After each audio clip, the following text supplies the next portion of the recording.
على رسوله الكريم أما بعد فأعوذ بالله من الشيطان الرجيم بسم الله الرحمن الرحيم وما أرسلنا من قبلك إلا رجالا نوحي صدق الله العظيم ونحن على ذلك لمن الشاهدين والشاكرين والحمد لله رب العالمين.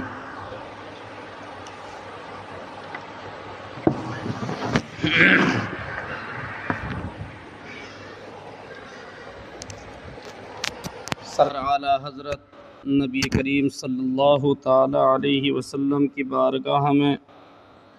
خراج عقیدت کچھ اس طرح سے عرض کرتے ہیں: یا رسول اللہ صلی اللہ تعالی علیہ وسلم، چمک تجھ سے پاتے ہیں سب پانے والے، میرا دل بھی چمکا دے چمکانے والے.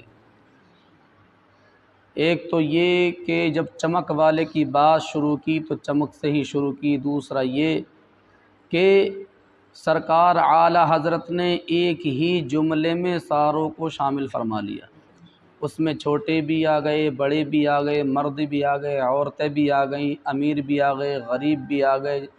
طاقتور بھی آ گئے، کمزور بھی آ گئے، اپنے بھی آ گئے، پرائے بھی آ گئے، سب آ گئے. یعنی لکھتے ہیں کہ چمک تجھ سے پاتے ہیں سب پانے والے، میرا دل بھی چمکا دے چمکانے والے، اور برستا نہیں دیکھ کر ابر رحمت، بدوں پر بھی برسا دے برسانے والے. درود پاک پڑھ لیں. اللہم صلی علی سیدنا و مولانا محمد و بارک وسلم. صلو علیہ صلاۃ و سلاما علیک یا رسول اللہ صلی اللہ تعالی علیہ وسلم. پہلے تو اللہ کی بارگاہ میں دعا کرتے ہیں مولا تعالی ہماری حاضری کو، اس محفل کو اپنی بارگاہ میں قبول فرمائے اور ہم سب کو اس کا بہتر اجر اور بدلہ عطا فرمائے. مولا اس کے برکتوں سے سب کو مالا مال فرمائے. آج سے پہلے جب کتاب شروع ہوئی، خاص کر جب سے عقائد کا بیان شروع ہوا، یعنی اللہ کے بارے میں ہمیں کیسا عقیدہ رکھنا چاہیے، تو اسی وقت میں نے کہا تھا کہ عقائد کی کئی قسمیں ہیں، مطلب عقیدے کی کئی قسمیں. ایک تو یہ کہ اللہ کے تعلق سے، اس کی ذات و صفات کے تعلق سے، اس کے علم کے تعلق سے ہمیں کیسا عقیدہ رکھنا چاہیے. دوسرا یہ بتایا تھا کہ یہ تو صرف اللہ کے تعلق سے ہوا، اللہ کے نبی، اللہ کے رسولوں کے تعلق سے ہمیں کیسا عقیدہ رکھنا چاہیے، اور ان کے بارے میں کیا کیا جاننا ہمارے لیے ضروری ہے یہ بھی ہمیں جاننا چاہیے. یعنی جو انبیاء اکرام ہیں ان کے لیے کیا چیزیں جائز ہیں، کیا چیزیں واجب ہیں، کیا چیزیں محال ہیں، یعنی یہ جاننا بھی ضروری ہے. جس طرح سے ہمیں اللہ کے بارے میں عقیدہ کیسا رکھنا، اس کی ذات و صفات کے بارے میں کیسا عقیدہ رکھنا ہے، اس کے ساتھ ہی ساتھ یہ بھی جاننا ضروری ہے کہ ہمیں نبیوں کے بارے میں کس طرح کا عقیدہ رکھنا ہے. یعنی کہیں ایسا نہ ہو پتہ لگے کہ جو چیز نبی کے لیے ممکن نہیں ہے، انبیاء اکرام کے لیے، رسولان اعظام کے لیے ممکن نہیں ہے، محال ہے، ایسا ہو ہی نہیں سکتا، ہم اس کو سمجھ بیٹھے نہیں یار یہ تو ہو سکتا ہے، معاذ اللہ یہ تو ہو سکتا ہے، تو اس سے ہمارا ایمان چلا جائے گا. یہ جو چیزیں ان کے لیے واجب ہیں اس کا ہم نے انکار کر دیا کہ نہیں یار انہی کے لیے خاص نہیں ہے تو سب کے لیے، معاذ اللہ، اس سے بھی ایمان چلا جائے گا. یا پھر جو چیزیں جائز ہیں ان کا انکار کر دے تب بھی چلا جائے گا. یعنی پہلے تو یہ سمجھیں کہ نبی کسے کہتے ہیں. نبی اس کو کہتے ہیں جس کو اللہ نے انسانوں کی ہدایت کے لیے، نبی ایک تو یہ سمجھ لیں پہلے تو کہ نبی صرف بشر ہوتے ہیں، صرف بشر ہوتے ہیں، اور جو رسول ہوتے ہیں وہ بشر بھی ہو سکتے ہیں اور ملائکہ بھی ہو سکتے ہیں. لیکن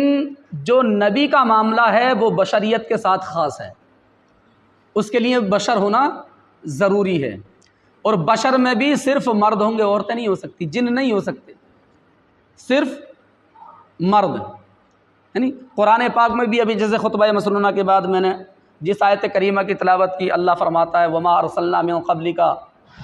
وما ارسلنا من قبلک الا رجالا نوحی، اور ہم نے تم سے پہلے مرد بھیجے، ان کی طرف ہم نے وحی نازل فرمائی۔ تو بشر ہونا ایک تو نبی کے لیے ضروری ہے، کیونکہ نبی جو ہے وہ بشریت کے ساتھ خاص ہے، اور رسول کا جو معاملہ ہے وہ یہ ہے کہ بشر بھی ہو سکتا ہے اور فرشتہ بھی ہو سکتا ہے،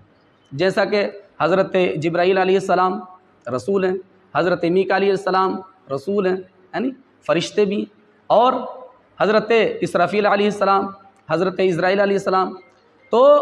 رسول کے لیے ضروری نہیں ہے بشر ہونا، لیکن نبی کے لیے ضروری ہے کہ وہ بشر ہو، ہے نا۔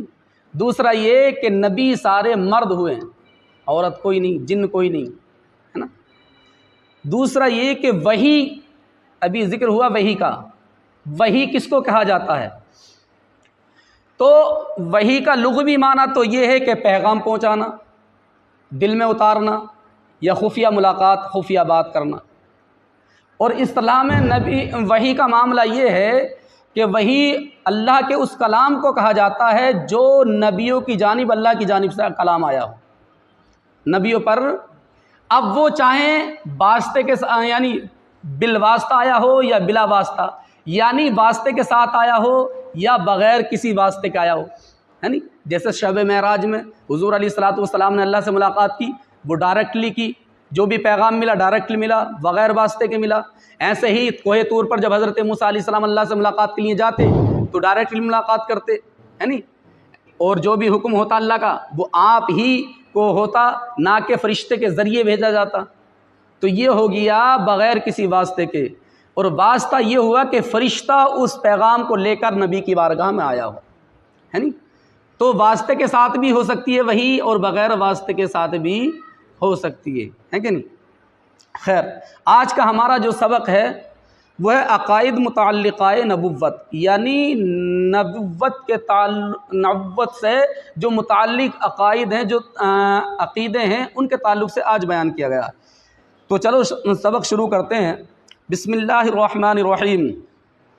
مسلمان کے لیے جس طرح ذات و صفات کا جاننا ضروری ہے کہ کسی ضروری کا انکار یا محال کا اثبات، یعنی جو چیزیں ضروری ہیں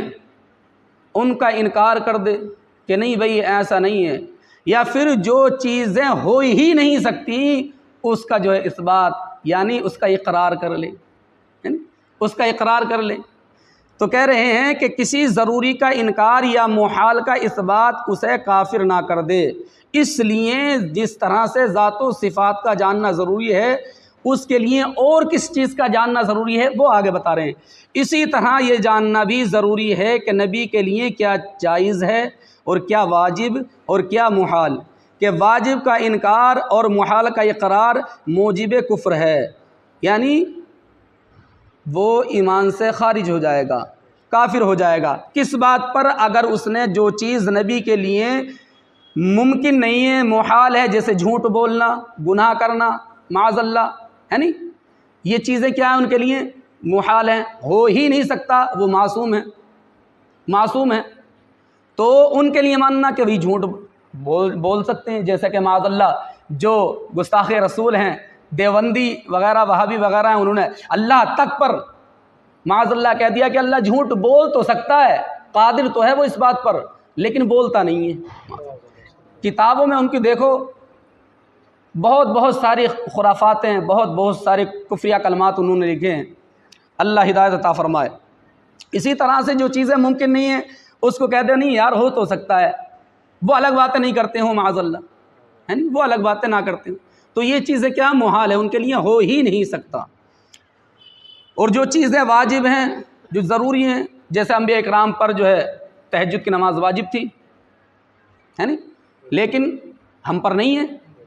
ہماری مرضی ہے پڑھیں تو اس کا ثواب پائیں گے اور درجے بھی بلند ہوں گے،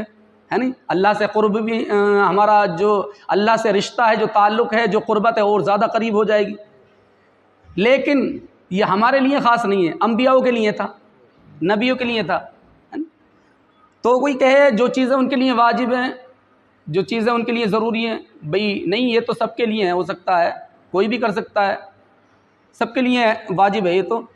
یا پھر یہ کہے نہ ایسا تھا ہی نہیں، وہ تو بس ایسے کہہ رکھا ہے لوگوں نے معاذ اللہ، تو اس سے بھی ایمان چلا جائے گا۔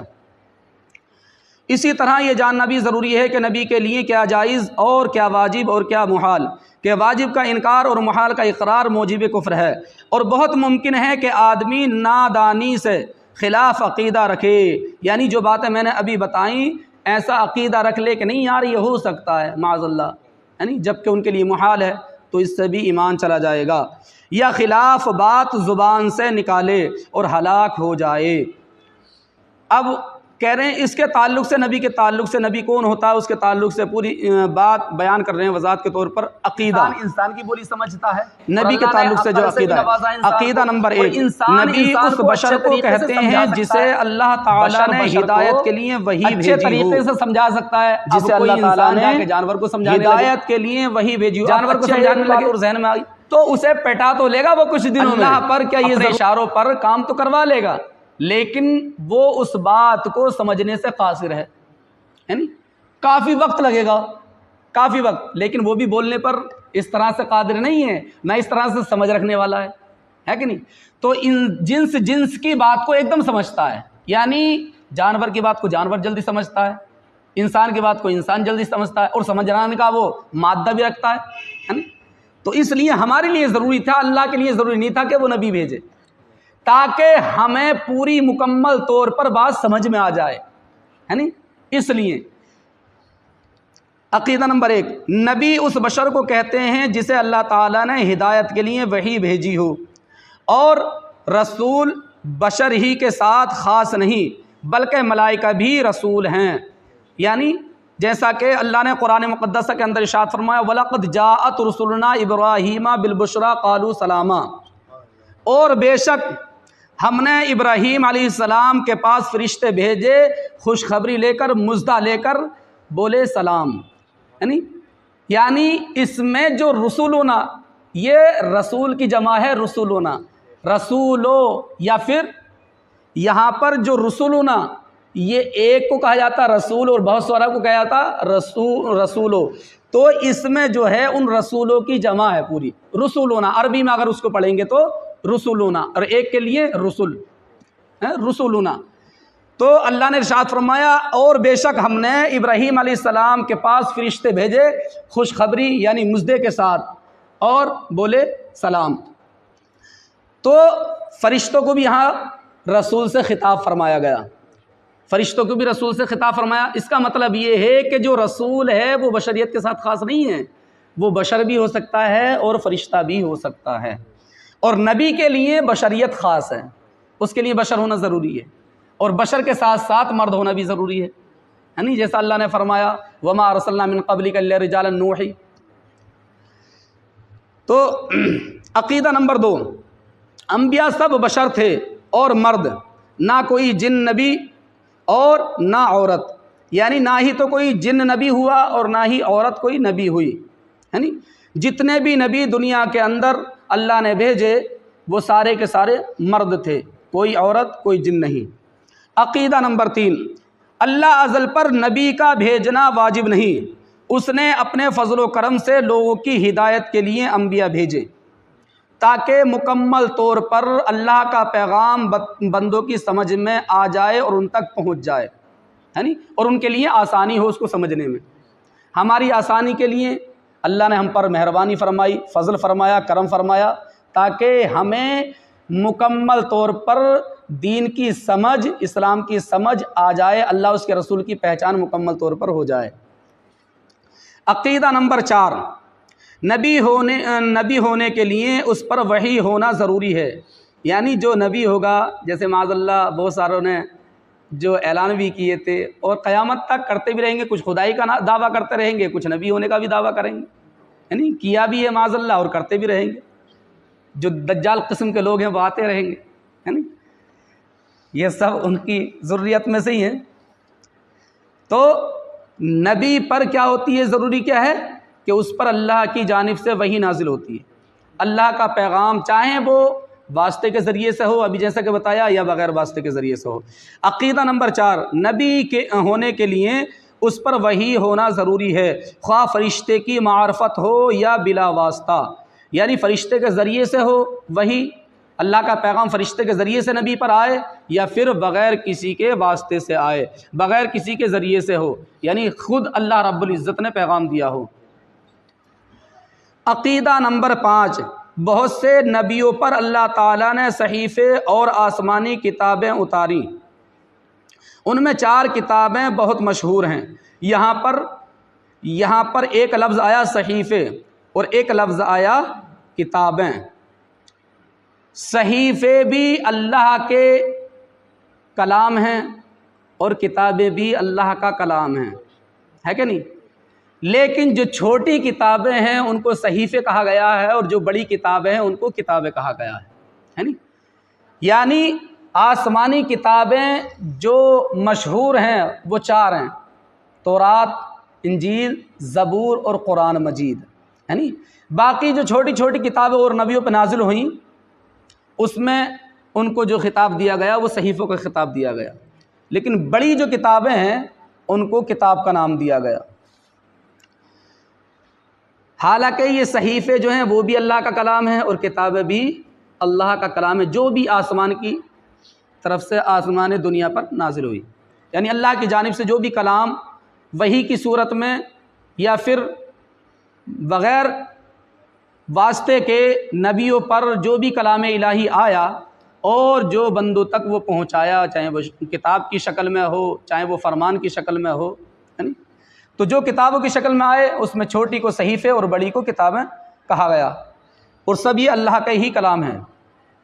عقیدہ نمبر 5، بہت سے نبیوں پر اللہ تعالیٰ نے صحیفے اور آسمانی کتابیں اتاری، ان میں 4 کتابیں بہت مشہور ہیں۔ تورات جو حضرت موسیٰ علیہ السلام پر نازل ہوئی، تورات جو حضرت موسیٰ علیہ السلام پر نازل ہوئی،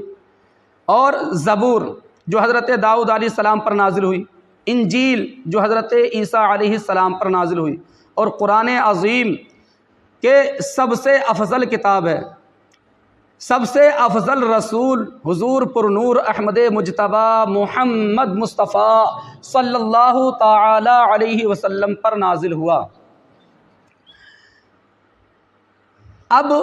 اس میں ایک بات غور کرنے کی یہ ہے کہ جو بھی اللہ کا کلام ہے وہ تو برابر ہے، بھئی خدا کا کلام جو ہے، مثال کے طور پر آپ کا یا میرا کوئی بھی کلام ہے، کوئی بھی بات ہے، وہ بات میری بات سے بڑھ کر نہیں ہو سکتی، میری بات کے ہی برابر ہو سکتی ہے نہیں؟ اس سے افضل نہیں ہو سکتی۔ یہ ہو سکتا ہے کہ میری بات سے آپ کی بات زیادہ بہتر ہو، زیادہ افضل ہو، زیادہ مناسب ہو، لیکن یہ نہیں ہو سکتا کہ میرا ہی کلام میرے کلام سے بڑھ کر ہو۔ ایسے ہی اللہ کا جو کلام ہے وہ اللہ کے کلام سے کیسے بڑھ کر ہو سکتا ہے؟ یہ ممکن نہیں ہے، لیکن اس میں جو فضلیت کا معاملہ رکھا گیا وہ صرف اس بنا پر رکھا گیا کہ اس میں ہمارے لیے ثواب زیادہ ہے، اس معنی کر رکھا گیا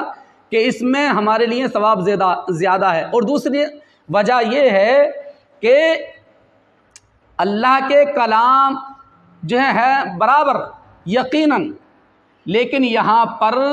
فضلیت جو ہے وہ اللہ کے کلام کی وجہ سے نہیں بلکہ لینے والے کی وجہ سے ہے، لینے والے کی وجہ سے۔ تورات نازل ہوئی حضرت موسیٰ علیہ السلام پر، انجیل نازل ہوئی حضرت عیسیٰ علیہ السلام پر، زبور نازل ہوئی حضرت داؤد علیہ السلام پر، لیکن جو قرآن نازل ہوا وہ سب نبیوں کے سردار پر نازل ہوا، یعنی ہمارے نبی حضرت محمد مصطفیٰ صلی اللہ علیہ وسلم پر قرآن مجید نازل ہوا، اور یہ وہ رسول ہیں جن کے صدقے میں اللہ نے سارے نبیوں کو پیدا فرمایا، سارے نبیوں کو زندگی عطا کی، سب کے سردار ہیں، امام الانبیاء ہیں۔ اس لیے فضل اللہ رب العزت کے کلام اتارنے کی وجہ سے نہیں ہے، لینے والے کی وجہ سے یہاں پر ہے۔ یعنی اللہ کا کلام تو برابر ہے، حق ہے، بالکل برابر ہے، اس میں جو ہے رد و بدل نہیں ہے یا اونچ نیچ نہیں ہے۔ ہاں مقام اور مرتبے کے اعتبار سے جو نبی، جس نبی پر جو کتاب اتاری اس کی افضلیت اس نبی کی وجہ سے ہے نہیں۔ اور دوسرا یہ جو صاحب کتاب نے فرمایا کہ اس میں افضلیت جو ہے وہ صرف ثواب زیادہ ہونے کی وجہ سے ہے، یعنی اس میں ہمارے لیے ثواب زیادہ ہے۔ اور دوسری بات یہ، جیسے تورات، انجیل، زبور، اس کا معاملہ کیا ہے؟ اللہ رب العزت نے ان کتابوں کو جب نازل فرمایا تھا تو اس کو بندوں کے سپرد کر دیا، بندوں کے سپرد فرما دیا، اس کی ذمہ داری بندوں کے اوپر چھوڑ دی۔ اب بندوں نے کیا کیا؟ ساری کتابوں میں آخری نبی کا ذکر آیا، تورات کے اندر بھی آیا، زبور کے اندر بھی آیا، انجیل کے اندر بھی آیا، آخری نبی آگا، اس کا حلیہ بتایا گیا کہ ایسی آنکھیں ہوں گی، ایسے رخسار ہوں گے، ایسے بال ہوں گے، ایسا قد ہوگا، ساری چیزوں کے بارے میں، اوصاف نبی کے بارے میں، نبی کریم صلی اللہ علیہ وسلم کی جو جیسے بھی صفتیں ہیں، جو بھی اوصاف ہیں، آنکھیں کیسی ہیں، رخسار کیسے ہیں، بال کیسے ہیں، قد کیسا ہے، رنگ کیسا ہے، یہ ساری چیزوں کے بارے میں ان کتابوں میں ذکر کر دیا گیا۔ تو جو لوگ اس وقت کے رہنما تھے، جو پیشوا تھے، انہوں نے کیا سمجھا؟ اپنے عقل کے اعتبار سے، اپنی سمجھ کے اعتبار سے انہوں نے کہا یار اگر آخری نبی آ گیا تو ہمارا جو دھندا چل رہا ہے یہ بند ہو جائے گا، ہمارا جو معاملہ، لوگ ہماری عزت کر رہے ہیں، ہماری قدر کر رہے ہیں، یہ جو ہمیں ویلو دے رہے ہیں وہ ختم ہو جائے گی۔ انہوں نے کیا کام کیا؟ وہ سارے حلیے بدل دیے اپنی کتابوں میں، جو کتابیں نازل ہوئیں، انجیل، زبور، تورات وغیرہ، تو انہوں نے نبی کریم صلی اللہ علیہ وسلم کی جو عادتیں اللہ کی جانب سے بتائی گئیں، جو اوصاف بیان کیے گئے، ان اوصاف کو بدل دیا کہ آنکھیں موٹی ہوں گی، بال گھنگریلو ہوں گے، اور جس طرح سے بھی انہوں نے بیان کیا، تاکہ جب وہ نبی آئیں تو ان نبی کے کہنے پر یہ ان کے اسلام میں داخل نہ ہو جائیں، یعنی ان پر ایمان نہ لے آئیں اور ہمارا دھندا بند نہ ہو جائے، ہمارا جو کاروبار چل رہا ہے وہ ختم نہ ہو جائے۔ اس لیے انہوں نے سب کیا۔ تو کیا کیوں؟ اس لیے کہ اللہ نے اس کی ذمہ داری بندوں پر ڈال دی ہے نہیں، اور انہوں نے اس میں رد و بدل کر دیا، تبدیلی کر دی، گھٹا بڑھا دیا گیا۔ لیکن قرآن مجید کا جو ذمہ لیا ہے وہ اللہ نے لیا ہے، قرآن مجید کا جو ذمہ لیا ہے وہ اللہ رب العزت نے لیا ہے، اور اللہ نے ارشاد فرمایا انا نحن نزلنا الذکر وانا لہ لحافظون، یعنی ہم نے اس کو نازل فرمایا ہے اور ہم ہی اس کی حفاظت فرمانے والے ہیں، اور ہم ہی اس کی حفاظت فرمانے۔ دیکھیں جب سے نازل ہوا ہے قرآن مجید آج تک نہ کوئی اس میں گھٹا سکا ہے، نہ بڑھا سکا ہے، اور نہ صبح قیامت تک کوئی ایسا کر سکتا ہے، اس لیے کہ وہ جو کتابیں نازل ہوئی تھیں وہ صرف انبیاء کو یاد تھی، نبیوں کو یاد تھیں، لیکن خدا کا فضل دیکھیے قرآن مجید جو ہے وہ بچے بچے کو یاد ہے۔ اگر کوئی ڈھانے بڑھانے کی کوشش بھی کرے گا تو جو حافظ قرآن ہے وہ پورا کر دیں گے، ہے نہیں، وہ پھر ویسا ہی ہو جائے گا، اس لیے کہ اللہ نے ان پر فضل فرمایا، ان کے سینے کے اندر قرآن مجید جو ہے اتار دیا ہے اور حفظ ان کو مکمل کروا دیا ہے۔ لیکن جو اور کتابیں نازل ہوئی تھیں وہ صرف نبیوں کو یاد تھی، ان کے امتیوں کو یاد نہیں تھی، حفظ نہیں ہوئی۔ ہاں، اس لیے جو ہے ایک تو یہ کہ ہر چھوٹے چھوٹے بچے کو، ہر گاؤں گاؤں، قریہ قریہ، شہر شہر میں بچے بچے کو قرآن مجید حفظ یاد ہے۔ کوئی کرنے کی بھی کوشش کرے گا تو نہیں کر سکتا، اور کر بھی رہے ہیں اور کرتے رہیں گے گھٹانے بڑھانے کی کوشش۔ کسی نے کہا 26 آیتیں نکالیں معاذ اللہ، کسی نے کچھ کہا، کسی نے قرآن جلایا معاذ اللہ، اس طرح سے مٹ جائے گا۔ مٹانے کی کوششیں کی، گھٹانے کی کوششیں کی، نہ گھٹا ہے اور نہ گھٹے گا، یعنی نہ گھٹا ہے اور نہ گھٹے گا۔ کیوں؟ اس لیے کہ اس کا ذمہ اللہ نے اپنے ذمہ لے لیا، اس کی ذمہ داری اللہ نے اپنے ذمہ کرم پر لے لی ہے، تو اس لیے اس میں کوئی تبدیلی نہیں ہو سکتی۔ لیکن اور کتابوں میں تبدیلی اس لیے ہو گئی کہ اس کی ذمہ داری اللہ نے خود نہیں لی بلکہ بندوں کے سپرد فرما دی۔ ہلو، وعلیکم السلام، خیریت جی؟ اچھا، بس تھوڑی دیر رکو، میں ذرا درس میں تھا، آ رہا ہوں ابھی، بس تھوڑی دیر رکو، ٹھیک ہے، بیان پورا کر کے آتا ہوں۔ بسم اللہ الرحمن الرحیم۔ عقیدہ نمبر 5، بہت سے نبیوں پر اللہ تعالیٰ نے صحیفے اور آسمانی کتابیں اتاری، ان میں سے 4 کتابیں بہت مشہور ہیں۔ اول تورات جو حضرت موسیٰ علیہ السلام پر نازل ہوئی، دوسری زبور جو حضرت داؤد علیہ السلام پر نازل ہوئی، تیسری انجیل جو حضرت عیسیٰ علیہ السلام پر نازل ہوئی، اور چوتھا قرآن مجید کہ سب سے افضل کتاب ہے، سب سے افضل رسول حضور پر نور احمد مجتبیٰ محمد مصطفیٰ صلی اللہ علیہ وسلم پر نازل ہوا۔ کلام الہی میں بعض کا بعض سے افضل ہونا اس کے یہ معنی ہیں ابھی جو بتایا اس کے یہ معنی ہیں، یعنی ایک کلام جو اللہ کا کلام ہے، دوسرا کلام جو افضل ہے، حالانکہ اللہ کا کلام برابر ہے، لیکن افضلیت کا کیا معنی ہے یہاں پر وہ بتا رہے ہیں کہ افضل ہونا اس کے یہ معنی ہیں کہ ہمارے لیے اس میں ثواب زیادہ ہے، ورنہ اللہ عز و جل ایک، اس کا کلام ایک، اس میں افضل اور مفعول کی گنجائش نہیں، یعنی اس میں افضلیت کی یا کمی کی گنجائش نہیں ہے، بلکہ اس کا کلام برابر ہے، صرف افضلیت اس معنی کر ہے کہ اس میں ہمارے لیے اللہ نے ثواب زیادہ رکھ دیا ہے نا، ثواب زیادہ رکھ دیا ہے۔ خیر، عقیدہ نمبر 6، سب آسمانی کتابیں اور صحیفے حق ہیں اور سب کلام اللہ ہیں، ان میں جو کچھ ارشاد ہوا سب پر ایمان ضروری ہے، مگر یہ بات البتہ ہوئی کہ اگلی کتابوں کی حفاظت اللہ تعالیٰ نے امت کے سپرد کر دی تھی، ان سے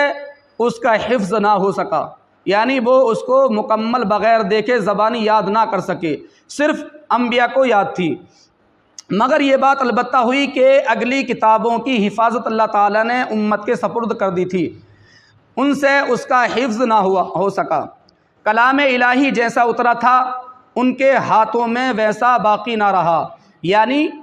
کلام الہی یہ مت سمجھ لینا، اس لیے بار بار سمجھا رہا ہوں کہ صرف قرآن ہی کلام الہی ہے، یہ ہرگز مت سمجھ لینا، جو تورات، زبور، انجیل، یہ جو کتابیں یہ صحیفے نازل ہوئے وہ بھی اللہ کا کلام ہے، ٹھیک ہے، ہاں، تو وہ کتابیں جو تھی اس میں گھٹا بڑھا دیا گیا تھا، اللہ کے کلام کو بدل دیا گیا تھا، امتیوں نے اپنے اس کے جو پیشوا تھے اپنے ٹھیکے چلانے کی بنا پر، اپنا کاروبار چلانے کی بنا پر، اپنا دھندا چلانے کی بنا پر، کہیں ایسا نہ ہو کہ ہمارا دھندا بندہ ہو جائے آخری نبی آنے کی وجہ سے، آخری نبی آئے اور سارے لوگ جب ان میں جو ہم بیان کریں گے اس کتابوں کے ذریعے سے، ان کے اوصاف، ان کا قد، ان کے بال، ان کی آنکھیں، ان کے رخسار، تو کہیں ایسا نہ ہو ان کو پہچان لیں، ان پر ایمان لے آئیں اور ہمارا دھندا بند ہو جائے، ہمارا دھندا بند ہو جائے، تو اس لیے کلام الہی جیسا اترا تھا ان کے ہاتھوں میں ویسا باقی نہ رہا، بلکہ ان کے شریروں نے تو یہ کیا کہ ان میں تحریفیں کر دیں، یعنی رد و بدل کر دیا، یعنی اپنی خواہش کے مطابق گھٹا بڑھا دیا، اپنی خواہش کے مطابق، تاکہ لوگ ہمارے گرویدہ رہیں، تاکہ لوگ ہمارے جو ہے مرید رہے جس طرح سے اب ہیں، کہیں ایسا نہ ہو جو آمدنی ہو رہی ہے ختم ہو جائے، لہٰذا جب کوئی بات ان کتابوں کی ہمارے سامنے پیش ہو تو اگر وہ ہماری کتاب کے مطابق ہے ہم اس کی تصدیق کریں گے، اور اگر مخالف ہے تو یقین جانیں گے کہ یہ ان کی تحریفات سے ہے، یعنی انہوں نے جو گھٹا بڑھا دیا ہے ان گھٹانے بڑھانوں میں سے ہی یہ بات ہے، کون سی بات؟ جو ہماری کتاب سے مطابق نہیں ہے، جو ہماری کتاب کے موافق نہیں ہے، ٹھیک ہے، اور اگر موافقت اور مخالفت کچھ معلوم نہیں تو حکم ہے کہ ہم اس بات کی نہ تصدیق کریں نہ تکذیب، بلکہ یوں کہیں تکذیب اور تصدیق، اس کا مطلب یہ ہے نہ ہی تو ہم جس کے بارے میں ہمیں پتہ ہی نہیں ہے کہ بھئی پتہ نہیں یہ کلام الہی حق ہے یا پھر جھوٹا ہے، سچا ہے یا جھوٹا ہے، تو اس کے بارے میں زیادہ غور و فکر کرنے کی ضرورت نہیں ہے، اگر وہ ہماری کتاب سے بھی نہیں مل رہی اور جو ہے اس میں جو ہے پتہ بھی نہیں لگ رہا کہ یہ مخالف ہے یا پھر موافق ہے، کچھ پتہ نہیں لگ رہا، تو اب اس میں کیا ہے، اس میں جھوٹ سچ کے لیے ہمیں دوڑنے کی ضرورت نہیں ہے، بلکہ اس میں کیا کرنا ہے اس کے بارے میں بتا رہے ہیں، آمنت باللہ و ملائکتہ و کتبہ و رسلہ، یہ کہنا ہے، کیا کہنا ہے، اردو میں سمجھیں، اللہ عز و جل اور اس کے فرشتوں اور اس کی کتابوں اور اس کے رسولوں پر ہمارا ایمان ہے، یعنی ہمارا ایمان ہے کس پر؟ اللہ پر، اس کے فرشتوں پر، اس کے رسولوں پر، اس کی کتابوں پر، جو بھی ضروریات دین میں باتیں ہیں ہر اس بات پر ہمارا ایمان ہونا ضروری ہے نا۔ خیر، یہاں پر 6 عقیدے مکمل ہو گئے، کرنا تو اور تھا لیکن اب چونکہ مجھے بھی جانا ہے، وقت بھی ہو ہی چکا ہے، 10 منٹ اذان کے لیے رہے ہیں، اللہ کی بارگاہ میں دعا کرتے ہیں مولا تعالیٰ جو حق بولا گیا ہم سب کو اس پر عمل کی توفیق عطا فرمائے، اور جو اس میں خامی ہوئی ہو، غلطی ہوئی ہو، مولا اپنے فضل سے، اپنے حبیب کے وسیلہ پاک سے معاف فرمائے، اور مولا ہم سب کو عمل خیر کی توفیق عطا فرمائے، نمازوں کی پابندیاں کرنے کی توفیق عطا فرمائے، آمین ثم آمین رب العالمین۔ استغفر اللہ، آپ حضرات بھی پڑھ لیں، استغفر اللہ ربی من کل ذنب واتوب الیہ، ایک مرتبہ کلمہ طیبہ پڑھیں، لا الہ الا اللہ محمد رسول اللہ صلی اللہ تعالی علیہ وسلم۔ السلام علیکم۔ ہلو